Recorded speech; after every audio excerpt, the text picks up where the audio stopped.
What is it that you have wrestled with? I know in the book you talk about before your conversion, about sex and drugs and rock and roll, and many of us were in that era many years ago, but came to Christ. You came to Christ in quite a dramatic fashion, having been dragged along to a meeting by a friend. Yes, I was in the midst of the unholy trinity of sex, drugs, and rock and roll. There was this, if I might say, very annoying Christian girl who kept asking me to go to this event, and finally I gave in. I don't know why.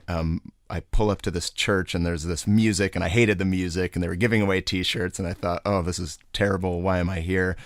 But the preacher just got up on the stage and just preached the simple gospel message. I was cut to the heart. I knew that Jesus Christ died for my sins, and I was so thrilled that night. I was just weeping, and I ended up actually sleeping in the church that night. I didn't want to leave. You weren't going to go? I just thought, I'm going to stay here, and that was up in the San Francisco Bay Area of California. Okay. And so, it was an incredible moment of just realizing the gospel. And was there a family history of faith? Had you been exposed to the gospel before? Yeah, my parents were both believers, but in that particular area, I didn't know anyone else who was a Christian. Christianity is not very popular in the area of San Francisco.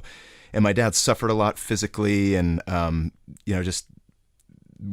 family went through a lot of turbulent times, and so my brother and I just thought, you know what, we don't really want to have anything to do with faith. Right. What good is this anyway? Yeah. And I'm just going to go find my identity and my worth in other things. And when I heard the gospel, I realized how wrong I was, and even since then realized that even all those big sins that I was giving into were the result of even more subtle attitudes deep within my heart, and that's really what I think Scripture reveals when we get down to it. It reveals the heart of what's going on even in the midst of temptation. Yeah.